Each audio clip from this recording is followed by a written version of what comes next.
em 5 segundos. Alerta geral.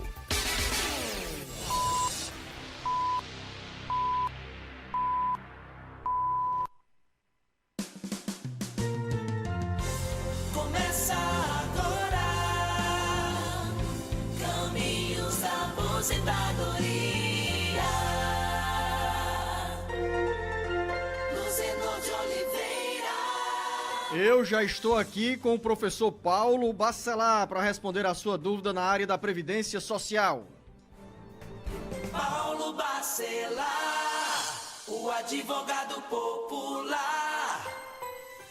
Bom dia, Luzenor. Bom dia a todos os ouvintes do programa Alerta Geral. Mais uma vez aqui juntos, para a gente começar a responder as perguntas dos ouvintes. Agora mesmo, professor Paulo Bacelar, a gente começa a caminhada pelo município de Viçosa do Ceará, na região da Ibiapaba.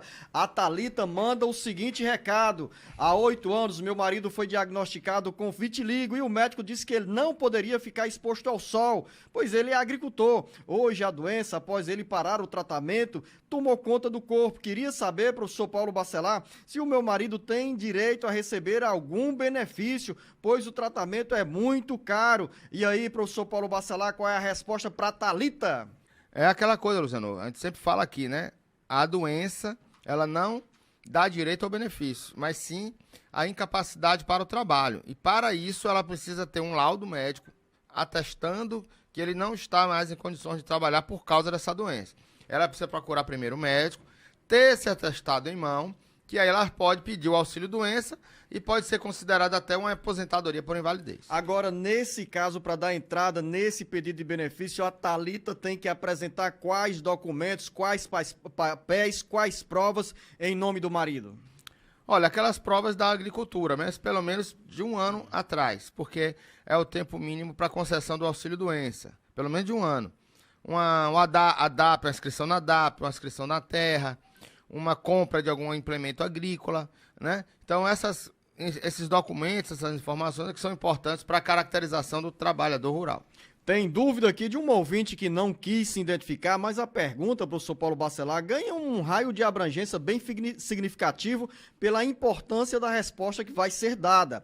A pergunta é a seguinte: se um casal possui casamento somente no religioso, Igreja Católica, para questões de aposentadoria ou demais benefícios, se faz necessário casar no civil ou fazer união estável para que ambos os cônjuges possam adquirir algum direito sobre o outro. Exemplo, um casal de agricultores, cita a nosso ouvinte, casados somente no religioso, para obtenção de aposentadoria ou outros benefícios previdenciários. As provas de um servem para o outro, ou somente para quem é casado no civil ou possui união estável? Aí ela diz o seguinte: de antemão, muito obrigado e parabéns pelo excelente programa. Qual é a resposta? Deu para compreender essa pergunta da nossa ouvinte, professor Paulo Bacelar? Sim. Existem duas situações. Ou a pessoa é casada, no papel, no cartório, né? Ou a pessoa vive em união estável.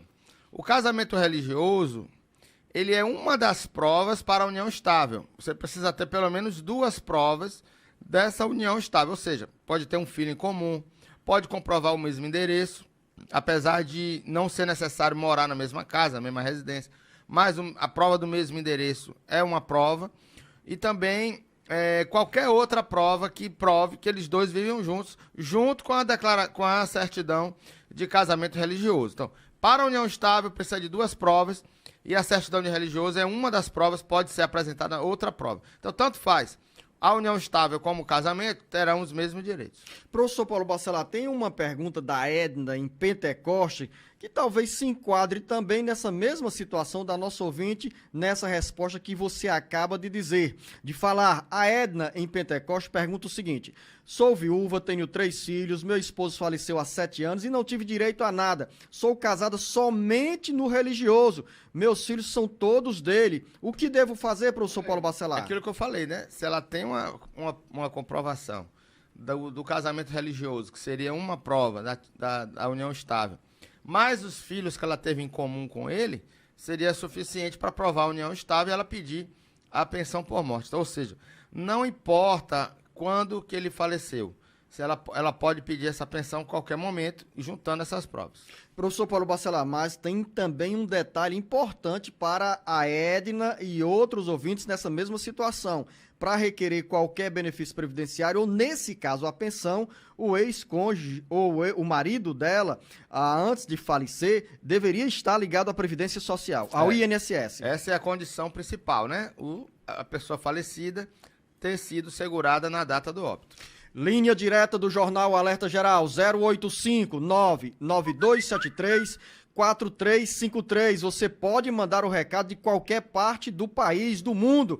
Quando falar, quando encaminhar a mensagem, diga em que cidade você se encontra. É o que faz o Lindbergh de Oliveira, em São Paulo. Estou acidentado e trabalho doente há 1 ano e 6 meses. Posso pedir indenização? Se ele provar que o acidente foi causa, a empresa deu causa ao acidente, ele pode pedir indenização sim, mas precisa comprovar o nexo causal, ou seja, que a empresa teve culpa ou dolo no acidente que ele sofreu. De São Paulo, professor Paulo Bacelar, vamos ao friozinho de Ubajara, onde está a Tereza com a seguinte dúvida. Queria saber, se eu me casar, perco minha pensão por morte do meu marido? Comecei a receber o benefício em 2008, ou seja, há 15 anos, professor Paulo Bacelar. Tem risco para Tereza, se casando novamente, perder a pensão? Isso é uma daquelas dúvidas que a pessoa tem por aquelas falações sem nenhum fundamento jurídico, né? Poderia acontecer isso lá antes da Constituição de 88, mas os benefícios da LOPS, da Lei Orgânica da Previdência Social, que era de 1960. Então, não há nenhum risco dela perder a pensão em óbitos a partir de 88. Então, Tereza, case e seja ainda mais feliz, sem risco de ter prejuízo no bolso. Tarcísio em Trairi, ouvinte da FM 104.1, tenho 56 anos de idade e trabalhei 21 anos de carteira assinada. Queria saber, professor Paulo Bacelar, por que eu ganhava equivalente a 7 salários mínimos e hoje só recebo um salário mínimo. Se tenho o direito de recorrer para ver por que foi reduzido tanto. Essa redução é aquela velha explicação, né, professor Paulo Bacelar? A correção de quem ganha acima de um salário mínimo nem sempre acompanha o mesmo percentual de reajuste do benefício da Previdência Social para quem recebe na faixa de um salário mínimo. Perfeito, Luziano. Não existe uma ligação do benefício com o salário mínimo. O salário mínimo ele sobe de acordo com a inflação, mais TR, né, os planos e aí que vieram nos anos 2000 para cá, e o benefício ele apenas corrige a inflação. Então o benefício ele tem um reajuste menor do que o reajuste da inflação, reajuste do salário mínimo. Então não tem ligação entre um e outro, então não dá para comparar. Chega mais uma dúvida sobre benefício previdenciário, nesse caso de pensão. O José em Quixadá quer saber o seguinte, ele narra que o pai morreu e deixou um valor no INSS sem receber, e segundo ele são vários irmãos, e o José quer saber se um dos irmãos, deixar de assinar o documento, os outros ficam sem receber o benefício, e se os filhos não assinarem, a mãe perde a pensão por morte? Olha, o que seria esse documento? São duas situações, professor Paulo Bacelar. Pelo que ele diz, o pai ainda não tinha recebido, vamos fazer uma suposição aqui, o último mês do benefício previdenciário. O alvará, né? O alvará judicial. Realmente, nesse caso do alvará, todos os herdeiros têm que estar em anuência de que aquele herdeiro receba. Então, se ele não assinar, o juiz pode determinar que seja notificado, né, aquele herdeiro, para ele requerer a sua parte e o juiz dividir entre os herdeiros apenas a parte de cada um e a dele ficar reservada. Professor Paulo Bacelar, eu entendi aqui também, dentro dessa pergunta do José em Quixadá, outra interpretação, outra explicação que ele pede, né? Porque ele faz a seguinte pergunta, e se os filhos não assinarem esse documento, a mãe perde a pensão por morte? Não, a pensão é totalmente diferente do valor do atrasado, daquele resíduo. E a mãe, sendo pensionista, se ela já receber a pensão por morte, já paga pelo INSS, ela própria pode pedir esse resíduo sem necessidade de assinatura de nenhum filho. Tudo bem explicado, José, que nos acompanha em Quixadá. Mais uma dúvida? Você pode mandar também o seu recado para o 085 99273 4353. Luísa, em Guaraciaba do Norte, tenho 29 anos de carteira assinada e 58 anos de idade. Faltam quanto tempo para eu me aposentar? Faz essa casadinha aí, professor Paulo Bacelar. Resposta clássica, né? 62 anos de idade, com no mínimo 15 de contribuição, ela já tem 29 anos, já tem mais do que o mínimo necessário. Vai melhorar a aposentadoria dela, possivelmente, mas precisa ter os 62 anos de idade. Mais uma dúvida, José Nilson, ele não diz em que cidade se encontra, será que é em Pires Ferreira? Porque aqui anotaram Ferreira, não existe esse nome de cidade de Ferreira, ou é Fleixeirinha, não sei. Olha aí, José Nilson, a pergunta vai ser feita agora. Tenho 57 anos de idade e 32 anos como motorista na prefeitura e também sou microempresário. Posso pagar mais salários para melhorar a minha aposentadoria no futuro? Não, se ele é MEI, se ele é microempresário, eu vou entender que ele é MEI. Então ele tem que pagar sobre um salário mínimo. Caso ele queira pagar um valor maior do que o salário mínimo, ele tem que pagar como autônomo, tem que fazer em outra cota, em outra alíquota, aliás, em outra guia, com outro código de pagamento. Não pode como MEI. MEI é exclusivamente na faixa de um salário mínimo. Então, ele tendo outra atividade, comprovando essa outra atividade fora do MEI, ele pode pagar no código de 1007 e pagar o valor até o teto da Previdência, que é R$ 7.500, ou seja, 20% até esse valor do teto da Previdência. A produção manda o recado, José Nilson se encontra no município de Pires Ferreira, ali na região da Ibiapaba. Você conhece também Pires Ferreira? Já está na minha lista, mas eu ainda não fui lá, ainda me aguardem que eu ainda não registrei essa cidade na minha lista de visitas. Então, quando você estiver lá, dê um pulo na Guaraciaba do Norte para nos visitar na FM 91, onde lá os cuidados estão entregues à nossa gerente, a Márcia. Vamos a mais uma pergunta. O Rafael em Baturité. Sou MEI, microempreendedor individual, mas tenho débito com a Previdência, deixei de pagar e no final do ano passado dei baixa no meu CNPJ, mas neste ano reabri novamente com um novo CNPJ. Aí ele pergunta, mais adequado continuar pagando daqui para frente, como, professor Paulo Bacelar, o que ele está pagando? Pois é, Luciano, eu só quero a data do último pagamento dela. Ela diz aí, né? O Rafael diz, professor Paulo Bacelar, que deu baixa no CNPJ no ano passado. Não diz qual é o mês, Não né? diz qual é o mês. É assim, ó, se já passou mais de um mês esse débito, mais de um ano, esquece esse débito para fins de aposentadoria. Ele não tem mais como contar com esse tempo para aposentadoria. E ele vai começar a pagar daqui para frente nesse novo CNPJ.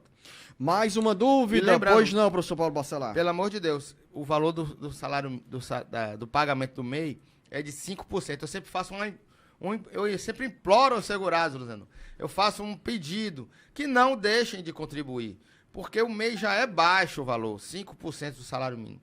E você não pagando e parando de pagar por mais de um ano, aquele valor, aquele período em aberto vai continuar sendo devedor, ou seja, você vai ficar devendo a Receita com juros e correção e não vai mais poder contar para a sua aposentadoria, mesmo você quitando esse débito. Então, por favor, não parem de pagar quando é um MEI ou quando é qualquer outro tipo de contribuição para não deixar de ser segurado da Previdência. Quem tem dúvida nessa área, professor Paulo Bacelar, ainda faz a seguinte pergunta: quais são os benefícios previdenciários garantidos ao MEI, que tem essa contribuição de 5% sobre o valor do salário mínimo? Olha, ele vai ter todos os direitos, menos o auxílio acidente e benefício acidentário, porque o acidentário não cabe ao contribuinte individual, MEI, e também não vai ter direito à aposentadoria por tempo de contribuição, que não existe mais, mas ainda tem as regras de transição da reforma da Previdência para tempo de contribuição e idade. Então, esses benefícios não serão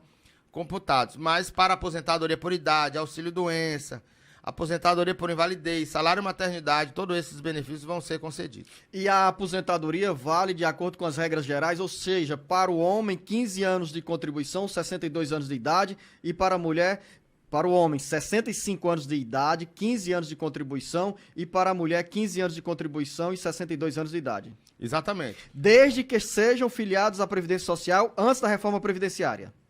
Se for filiado depois, aí precisa ter 20 anos de contribuição o homem, A mulher continua precisando de 15 anos, mas a idade continua a mesma, 65 para o homem e 62 para a mulher. Vamos direto à região do Vale do Curu, onde os ouvintes nos acompanham pela FM agora 104.1. A Maura em Apuiarés tem um filho portador de febre reumática e tem cardiopatia. Por esse motivo recebe um BPC. Só que eu sou a tutora dele, pois à época ele era menor de idade. Aí meu Bolsa Família diminuiu, já fui no CRAS, a atendente disse que diminuiu por causa do BPC. E aí, professor Paulo Bacelar, qual é a explicação para tudo isso? Para Maura recuperar o benefício dela na integralidade e não perder o BPC do filho? Luciano, a questão do Bolsa Família é bem complexa. Existem várias questões que podem cessar o benefício, continuar com o benefício ou diminuir o benefício. Então, essas questões são bem questionadas e é o CRAS que faz essa análise e qualquer dúvida ela deve procurar a Defensoria Pública da União para entrar com a ação para restituir o valor que ela recebia. Professor Paulo Bacelar, mas em algum momento as pessoas podem acumular BPC com o Bolsa Família? Não tem problema nenhum. O importante são aqueles outros critérios. Critério de renda, número de pessoas que moram na mesma casa, enfim, são vários outros critérios. Vamos ao litoral norte, em Camusim. O Ricardo diz o seguinte: meu pai tem hérnia de disco, bico de papagaio e artrose, tenho atestado por tempo indeterminado. Quero saber se a perícia médica é a inicial ou é a aposentadoria permanente. Sou agricultor e não posso mais trabalhar, diz o Ricardo em nome do pai. Olha, é aquilo, né? Ele tem que ter o laudo médico, atestado médico, dizendo que ele está incapacitado para trabalhar para poder requerer o benefício. O que acontece muitas vezes, Luciano, quando as pessoas têm os seus benefícios negados, é que não se preparam para dar entrada no benefício. Precisam ter um laudo médico legível, claro que ele está incapacitado para o trabalho. Professor Paulo Bacelar, a Antônia Maria em Tianguá diz o seguinte: sou MEI e agora em junho eu fiz uma seleção e passei na prefeitura, contrato de 6 meses, e aí só meio período, só meio salário, e em agosto descobri que estou grávida. Quero saber se como MEI tenho direito ao salário maternidade. Que boa pergunta, professor Paulo Bacelar, porque a gente recebe aqui muitas perguntas das mulheres ou dos companheiros que têm a mulher grávida em casa, a companheira grávida, e fica na dúvida sobre as condições que as levam a garantir a situação para receber o salário maternidade. Nesse caso aqui, a Antônia Maria, como contribuinte do MEI, tem direito ao salário maternidade? Tem, Luciano. Ela precisa ter 10 meses de contribuição pagos antes do parto. É o mínimo necessário, é a carência necessária para o salário maternidade. Mas eu não entendi porque ela disse que trabalha e ganha meio salário mínimo. Professor Paulo Bacelar, ela disse que em junho passou na seleção de uma prefeitura, deve ser em Tianguá, contrato de 6 meses. A partir de agosto, passou descobriu que estava grávida, ou seja, nesse caso ela já tinha um vínculo aqui, recebendo meio salário mínimo. Essas duas situações, como MEI e como prestadora de serviço recebendo meio salário mínimo, a protegem para pedir o salário maternidade? Se ela não fosse MEI, aí teria que ver se ela seria necessária a complementação para ela receber o salário maternidade. Mas como ela está em contrato com a prefeitura ela é considerada, é um tipo de empregado, né? Ela está contratada, então quem paga o salário mínimo de empregados é o órgão, é o ente que está contratando. Então ela teria o seu salário pago naqueles meses. Se ela contribui como MEI, tem essas 10 contribuições como MEI, aí ela teria direito ao salário maternidade pago pelo INSS. Outra dúvida ainda sobre essa questão levantada pela Antônia Maria. Pelo que eu entendi, professor Paulo Bacelar, vou fazer aqui uma cronologia dos fatos. Ela foi aprovada nessa seleção em junho, foi chamada em julho, em agosto descobriu que estava grávida. Neste caso aqui, ela tem essa cobertura previdenciária nessa relação com a prefeitura? Sim, porque como empregado, ele não teria, porque é um tipo de empregado, não está com a carteira assinada, mas como é contrato da prefeitura e ela não é concursada, a prefeitura é obrigada a pagar o salário maternidade dela. Olha aí. E aí ela teria condições, porque como empregado não tem carência, basta ela ter o vínculo. Como MEI, precisa ter os 10 meses pagos pelo INSS. para o INSS. Antônia Maria em Tianguá, valeu pela contribuição. Creio que essa resposta do professor Paulo Bacelar deixou satisfeita porque a explicação é segura e aqui você abre os caminhos para conquistar o benefício da Previdência Social. Daniel em Horizonte, fiquei impossibilitado de andar e recebo auxílio doença previdenciário desde 2020. Quando irei pedir a aposentadoria? Já são 3 anos e 8 meses, porque a advogada falou que após 2 anos iria sair a aposentadoria. A doença foi uma neuromielite. Pela doença, não existe nenhum benefício para a doença. O que tem que ter é a incapacidade. O laudo médico tem que dizer que ela está incapaz para o trabalho, para ela poder dar entrada no pedido de benefício, que pode ser até uma aposentadoria. Linha direta 085-99273-4353. Eduarda em Fortaleza, meu marido recebe BPC e está pagando o INSS 5%. Caso venha a falecer, tenho direito à pensão? É a Eduarda preocupada com outro lado para quem tem vínculo com o INSS. Sim, Luciano, agora tem um detalhe. A esposa, para receber pensão por tempo, o que é pensão por tempo? A partir de 2015... Espera aí, professor Paulo Bacelar. Eduarda, acompanha bem direitinho o que vai dizer o professor Paulo Bacelar sobre as mudanças na concessão da pensão por morte. A pensão, a partir de 2015, ela passou a ter um prazo para a esposa receber, um tempo. Então, ela vai receber 3 anos, vai receber 7 anos, vai receber 15 anos, vai ser vitalícia, dependendo da idade da esposa na data do óbito. Então, por exemplo, se a esposa tinha 19 anos quando o seu marido faleceu, ela vai ter direito apenas a 3 anos. Se ela tem 45 anos de idade, na data do óbito, ela vai ter pensão vitalícia. Então, pro resto da vida. Então, vai depender da idade da mulher, da esposa ou do esposo, né? Para receber esse benefício. Caso ele faleça e ele também não tenha 18 contribuições mensais antes do óbito, e esse casamento ou a união estável não seja de pelo menos 2 anos, ela nem passa por essa questão do tempo. Ela só recebe a pensão por 4 meses.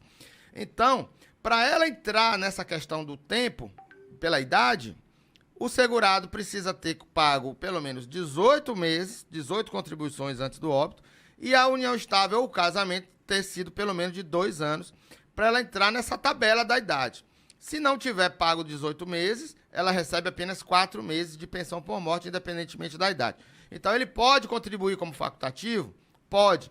Só que ela vai ter direito à pensão por morte, considerando a idade na data do óbito, para saber quanto tempo ela vai receber, se pelo menos ele tiver contribuído 18 meses, 18 contribuições, e também se o casamento e a união estável tiver também sido de 2 anos no mínimo. São essas alterações a partir de 2015. Explicação didática, abrangente, profunda, e eu só quero reafirmar uma pergunta, professor Paulo Bacelar, porque na resposta você me proporcionou essa oportunidade para um questionamento que é de uma resposta maravilhosa para muita gente, maravilhosa do ponto de vista da segurança. Professor Paulo Bacelar, quer dizer que no caso de viuvez, a mulher aos 45 anos de idade tem pensão permanente, pensão por morte. A partir de 45 anos de idade. Desde que o esposo, o companheiro, tenha pelo menos 18 meses de contribuições para a Previdência Social. E não importa quando, mas na data do óbito ele pode ter uma contribuição só e ter feito essas 18 contribuições há 20 anos atrás.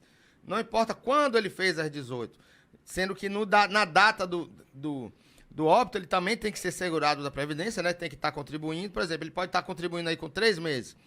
Vai ser segurado na data do óbito. Mas já pagou 15 lá atrás, muito tempo atrás. 15 com mais 3, 18. Fechou 18, ela vai entrar para a tabela de pensão.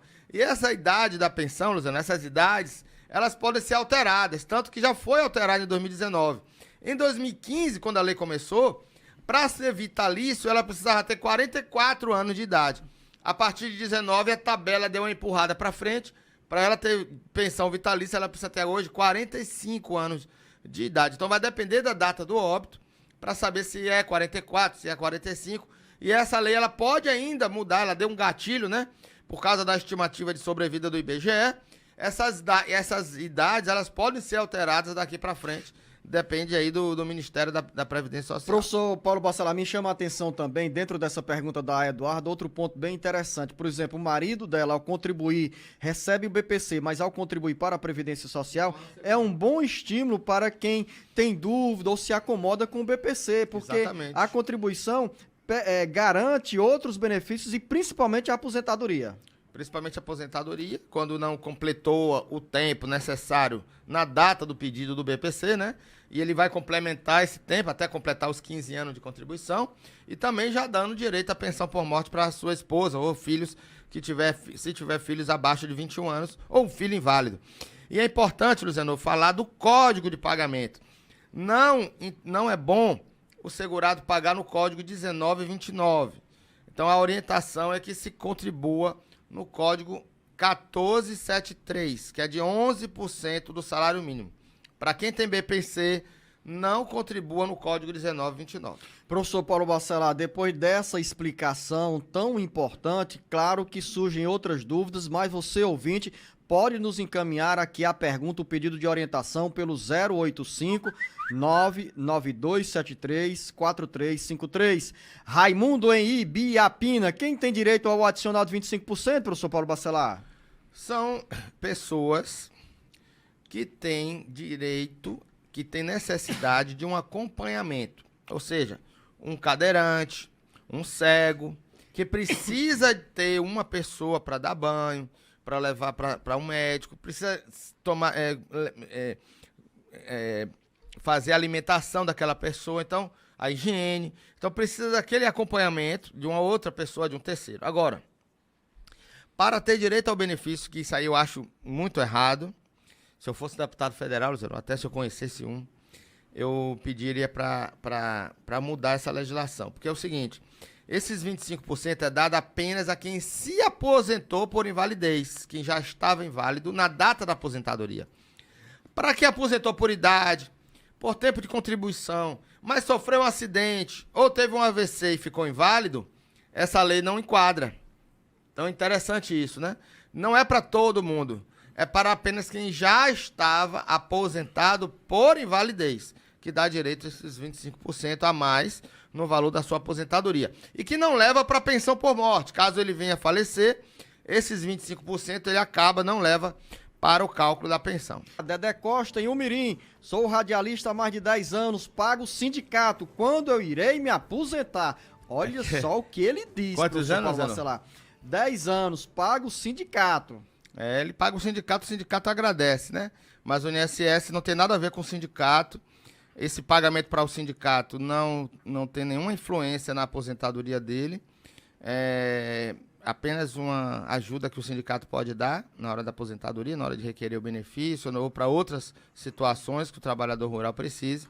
Mas somente pagando o sindicato não dá direito à aposentadoria. Mas ele não é trabalhador rural. A gente recebe muitas vezes, professor Paulo Bacelar, pergunta de quem está perto da área rural ou está atuando na área rural e acha que contribuindo com o sindicato terá a aposentadoria garantida. Nesse caso, o Dedé Costa é radialista, mas a resposta é bem parecida para Mas será que ele paga o sindicato dos radialistas? Os sindicatos... Eu entendi isso, professor Paulo Bacelar. Então, desculpa, eu pensei que era um trabalhador rural. Não, mas eu que peço desculpa também se não tiver entendido a sua resposta. Mas vamos colocar no seguinte aspecto.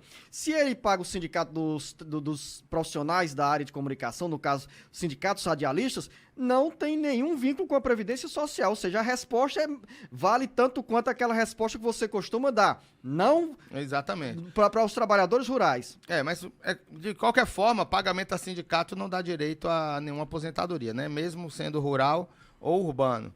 E o radialista, eu já tinha explicado aqui também a questão do radialista, ele não se enquadra como um tempo especial, ele se aposenta o tempo comum de 15 anos, para quem já estava contribuindo na Previdência, e 65 anos de idade. A não ser que a empresa informe em PPP algum agente nocivo que esse radialista tenha, que é em relação a fone de ouvido, talvez, mas fone de ouvido jamais vai ser 85 decibéis, né? O ruído. Então, para ter direito à aposentadoria especial, precisa ser superior a 85 decibéis, o ruído. Então, se houver algum agente nocivo que o radialista esteja exposto através da comprovação do PPP, que é feito com base no laudo técnico de condições ambientais de trabalho da empresa que ele trabalha, aí pode ser analisado, verificando o agente nocivo e ter alguma conversão de tempo especial em comum. Mas no normal, no geral, 65 anos de idade para o homem, 62 anos de idade para a mulher, com 15 anos de contribuição. Vamos continuar na região do Vale do Coroa, porque ligado na FM 104.3, o Vicente em Trairi.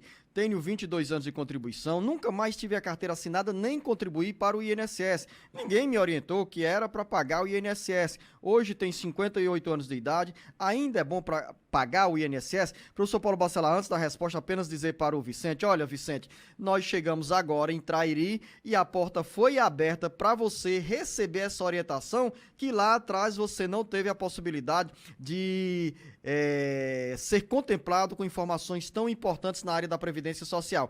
22. Ele Dever não é, de casa feito. Ele não é mais segurado. Então, nesses 20 primeiros anos, ele tem 60% da média. 60% da média, não passa de 60%.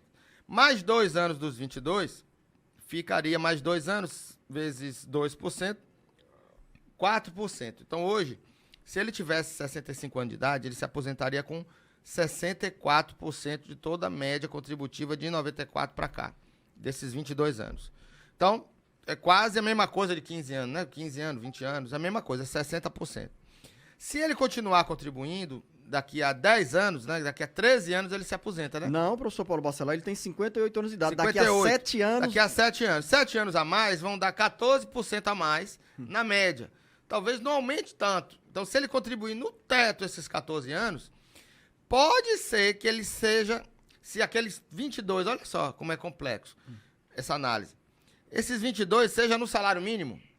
Se ele pagar os 14 anos ou até 15 anos no teto, esses 22 são excluídos da média dele, porque eu posso excluir tudo que seja prejudicial ao segurado a partir dos 15 anos. Então ele pode ter 15 anos no teto, que ele vai se aposentar com 60% do teto, então vamos dizer que hoje seria R$ 3.600, se ele contribuísse do teto até a frente. Então, qual é a conta que ele tem que fazer? Quanto vale eu contribuir 14 anos no teto daqui até os 7 anos daqui que falta, né? Porque aí ele só falta 7 anos, né? Mas poderia pagar 14.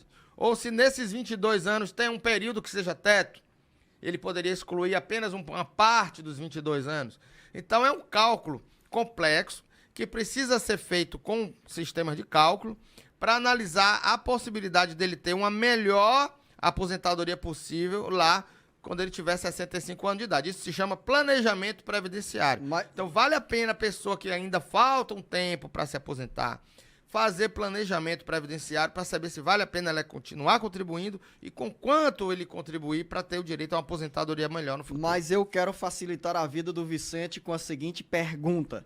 Professor Paulo Bacelar, vamos supor que ao longo dos 22 anos o Vicente contribuiu sobre um salário mínimo. Mesmo com esse intervalo que ele tem aí, o Vicente pode esperar de pernas cruzadas e braços também cruzados na cadeira se balançando lá em Trairi. É o seguinte, vou esperar meus 65 anos de idade e lá na frente, como eu já fiz o dever de casa aqui, já tenho mais de 15 anos de contribuição, vou pedir a minha aposentadoria para receber um salário mínimo.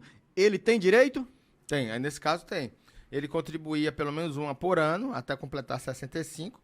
Caso ele não queira fazer esse investimento, né, para ter uma aposentadoria melhor, seria 64% da média de contribuições, já que ele já tem 22 anos. Então, para você, Vicente, a orientação bem segura e se prepara para daqui a 7 anos pedir a aposentadoria. Linha direta, aqui você tem o espaço para deixar a sua pergunta e receber a resposta. É o 085 99273 4353. Cícero, em Nova Olinda, tenho 60 anos de idade, 30 anos de contribuição. Quanto tempo falta para eu me aposentar? Ele precisa ter 60... É homem, né? Homem. 66... Desculpa, Luzana, porque eu não estou lendo aqui as perguntas, que ela fica fugindo aqui. Mas 65 anos de idade com 15 de contribuição. Então ele já tem quanto? 30 anos de contribuição. Já tem 30 anos, já tem um tempo até mais. Então 30 anos, ó. No caso ali da outra pergunta. Vai ser quantos por cento? 20%, 60%. 20 anos, 60% da média, mais 10 anos, né? Mais 10. 10 vezes 2, 20. ele se aposenta aí com 80% da média de contribuições com 65 anos de idade. Continuamos aqui no bate-papo da área previdenciária com o professor Paulo Bacelar Júnior, em Tianguá. Minha sogra deu entrada na aposentadoria com 55 anos de idade como trabalhadora rural. O pedido veio negado. Ela tentou novamente, veio negada. Hoje ela está com 65 anos de idade e ainda não conseguiu a aposentadoria, mas tem 7 anos de carteira assinada e recebe pensão do marido. Será que ela pode dar entrada na aposentadoria, professor Paulo Bacelar? 7 anos de carteira assinada é insuficiente, né? Não dá, tem que ter 15 anos, por isso mesmo que pode ser que esteja sendo negado o benefício dela. E outra coisa, ela sendo pensionista também não dá direito ao BPC, aos 65 anos de idade, porque não pode acumular um benefício assistencial com qualquer outro benefício previdenciário. Agora, professor Paulo Bacelar, com 7 anos de contribuição para a Previdência Social, se for pela área urbana, e a nossa ouvinte tendo aí, no caso, a sogra do Júnior, tendo aí 8 anos de condição de segurada na área agrícola, somando esses dois tempos, é suficiente para pedir a aposentadoria? Sim, aí já teria que ter a idade da trabalhadora urbana, 62, ela já tem, então poderia ter uma aposentadoria híbrida somando o tempo rural com o urbano. Mais uma dúvida, Alana em Canindé. Recebo o BPC desde meus 2 anos e hoje tenho 25 anos de idade. Meu nome sempre foi no cadastro único da minha mãe. Se eu retirar o meu nome do cadastro dela e fizer um cadastro individual para mim, vai interferir no meu benefício? Não, não vai interferir. Agora, o cadastro único precisa ser feito da residência. Então, se ela mora na mesma residência, ela tem que ser feito o cadastro único de uma pessoa só. Por isso que chama único, porque é das pessoas que moram na mesma família. Se ela está na mesma casa, ela tem que constar no mesmo CAD único. Se ela mora em casa separada, ela tem que estar em CAD único diferente. Professor Paulo Bacelar, é longa a pergunta da Maria na cidade do Crato, que nos acompanha pela FM 106.5. Meu esposo tem direito à revisão da aposentadoria? Ele se aposentou em 2008 por tempo de contribuição. Nessa época ele estava com 50 anos de idade. Hoje ele está com 65 anos e vai completar no final deste ano 15 anos de aposentadoria. Ele trabalhou por 18 anos em uma empresa que contribuiu o equivalente a 5 salários mínimos e também tinha direito à periculosidade. Saiu dessa empresa, houve um incentivo para a demissão voluntária. Aí contribuiu como microempresário por mais 7 anos, o equivalente a 3 salários mínimos. E aí, professor Paulo Bacelar, hoje ele tem 65 anos de idade, 15 anos já de aposentadoria, tem mais esse período de contribuição para como microempresário. Qual é a saída aqui? Pode revisar a aposentadoria? Tem direito a uma segunda aposentadoria? Zenon, essa pergunta ela já está bem pacificada no Supremo Tribunal Federal. Não se pode pedir uma nova aposentadoria com as contribuições feitas após a aposentadoria. Não se pode renunciar à aposentadoria para ter uma nova, considerando todo o tempo contributivo, e nem contribuições após a aposentadoria. E também não pode se revisar o benefício já concedido em 2008, porque o prazo para pedir a revisão, tanto o INSS pode pedir revisão, como o segurado pode pedir revisão do seu benefício, que é um prazo de 10 anos. Então, ele já tem mais de 10 anos já de concessão da aposentadoria, então não seria possível nem uma coisa nem outra. Infelizmente, ele não pode mais revisar esse benefício. A Janaína está em Ipueiras e quer saber, professor Paulo Bacelar, tem um senhor que tem artrose, diabetes, um problema na coluna chamado espondilite, água nos 2 joelhos e nos quadris e portador de diabetes, e várias vezes o caso já foi colocado na justiça e sempre o pedido do benefício foi negado. Ele já tirou alguns auxílios, algumas vezes o auxílio doença, mas nunca conseguiu a aposentadoria por invalidez. Ele era agricultor, mas não exerce mais a profissão há alguns anos por não aguentar trabalhar. Tem câimbras recorrentes quando faz qualquer esforço e tem enxaqueca crônica. Nesse relatório aqui da Janaína, tem espaço para o amigo, o vizinho, ter direito à aposentadoria? Olha, Zanô, se ele já fez o requerimento e fez o pedido judicialmente, a decisão judicial ela é a última decisão. Então, se não teve a concessão judicial, ele não tem como pedir novamente, a não ser que ele tenha novas provas, porém ele não está mais na condição de segurado, né? Precisaria provar a incapacidade lá atrás, quando já fez o pedido judicial. Aí, no caso dele ali, poderia tentar um BPC, outra coisa, mas não a aposentadoria porque isso já foi discutido na via judicial. Professor Paulo Bacelar, um ouvinte na região metropolitana de Fortaleza não se identificou, mas deixou a seguinte pergunta. E vamos responder aqui a você, ouvinte internauta. Sofri um AVC e depois de muita luta consegui o benefício BPC. Só que agora estou mudando de endereço, de município, na verdade. Só que a pessoa com quem eu vou morar recebe uma pensão maior que 2 salários mínimos. Já me avisaram que vou perder o meu BPC. É verdade, professor Paulo Bacelar? Olha, é possível. A renda familiar sendo alterada, o benefício pode ser revisto. O BPC, Luciano, ele não é uma aposentadoria por invalidez. Ele é um benefício transitório até que se mantenham as condições do benefício, que pode ser revisto a cada 2 anos. Caso esse benefício passe por uma revisão e conste a renda do companheiro dela no CAD único, ela estando no CAD único com ele, porque ela precisa atualizar o CAD único de 2 em 2 anos, exatamente para ver essa questão da renda, aí ela teria que ter cessado o benefício dela. Muitas pessoas deixam de colocar os companheiros no CAD único para não ter essa questão da renda, Luciano. E aí acaba que o companheiro falece, ou o esposo, né, morre, e ela vem pedir a pensão por morte. E é uma das provas que o INSS vai verificar que a pessoa esteja no convívio com aquela pessoa, né? Porque na data do óbito ela precisa estar casada ou em união estável com a pessoa e olha no CAD único e vê que o segurado não estava lá, né? O falecido não estava no CAD único. Então, às vezes, a pessoa se prejudica também na pensão por causa dessa informação de tirar o companheiro ou o esposo do CAD único. Mais uma dúvida, José, em Nova Olinda, na região sul do Ceará. Recebo 2 auxílios doença, um do meu filho menor e o outro da minha esposa. Os 2 cartões estão no meu nome. Sou o curador da minha esposa. Aí ele vem com a pergunta, professor Paulo Bacelar. A dúvida do José em Nova Olinda. Posso pagar meu INSS de forma facultativa? Ele tem o BPC, é? Não, professor Paulo Bacelar, ele disse que tem auxílio doença do filho menor de idade e também da esposa. É o BPC do filho, né? Porque o filho não pode ter auxílio doença. Então ele tem um BPC do filho. Pois então vamos fazer essa interpretação, sendo o BPC, professor Paulo Bacelar. Porque realmente ele não explica. Então ele tem o filho tem um BPC. Ele pode pagar como facultativo? Pode, porque aí o facultativo não vai interferir no caso do BPC do filho. Ele pode pagar como facultativo tranquilamente.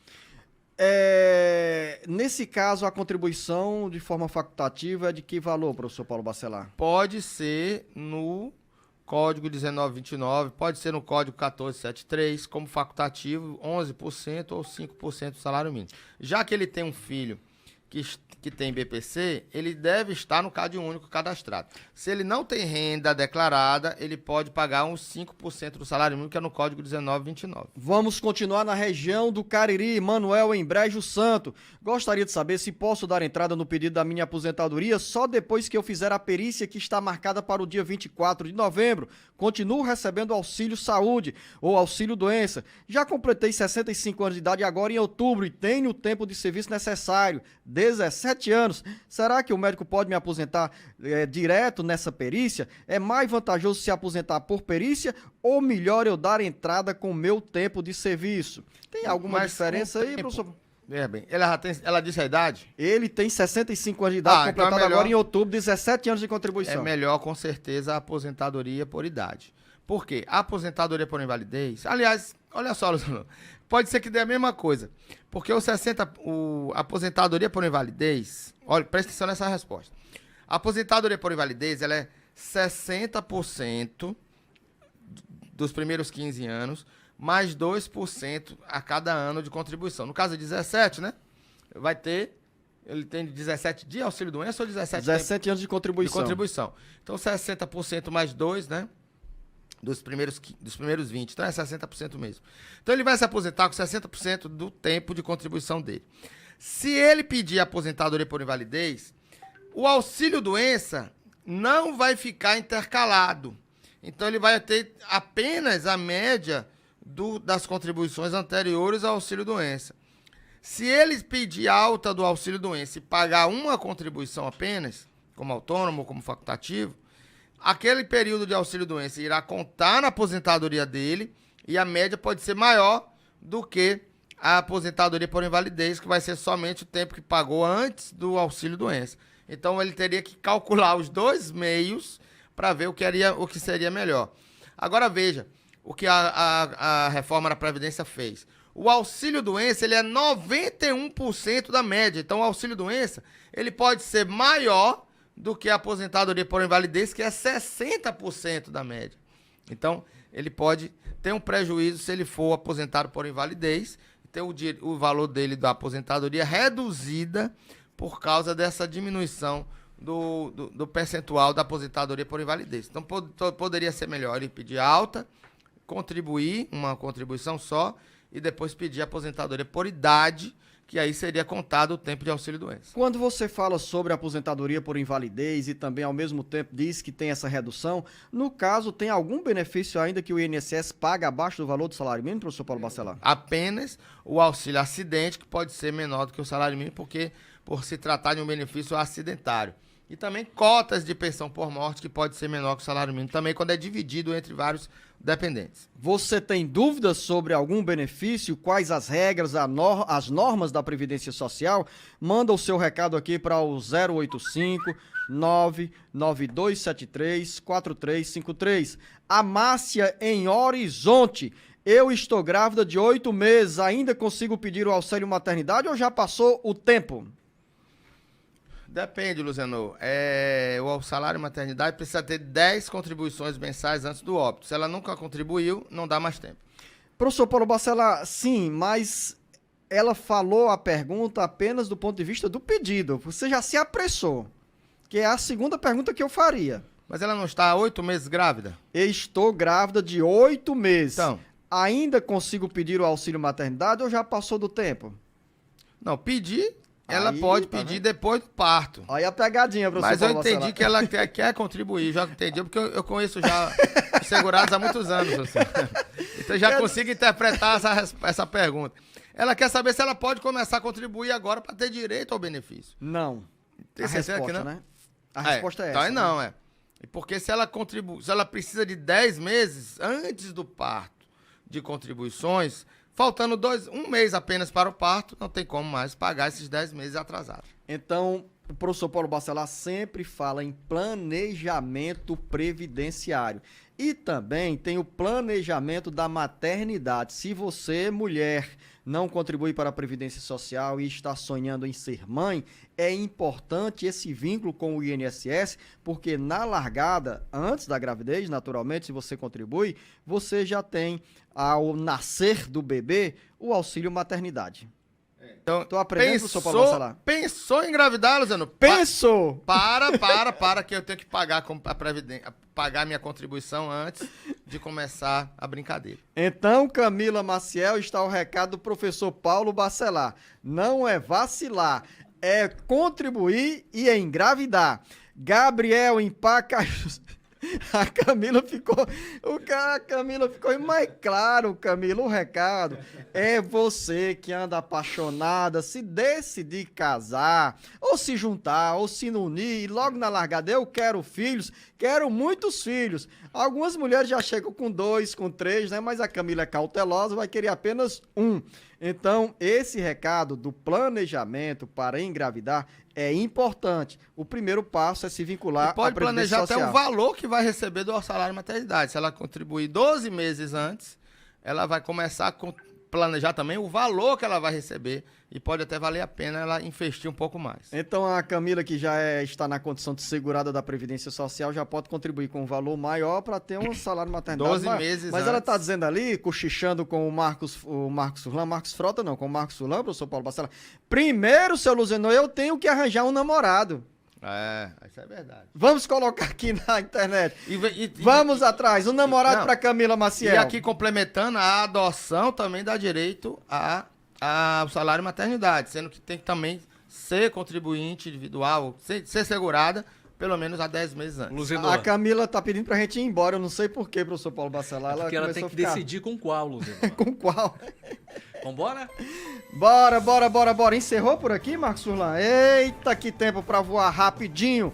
As perguntas que chegaram ao longo da semana estão guardadas aqui e o professor Paulo Bacelar vai ter muito trabalho pela frente com o Marcos Furlan, porque as explicações, em primeiro lugar, está você, ouvinte internauta. A você, o nosso muito obrigado, um bom dia, bom trabalho, bom final de semana. Grande abraço, professor Paulo Bacelar. Grande abraço, Luzenor, e até a próxima.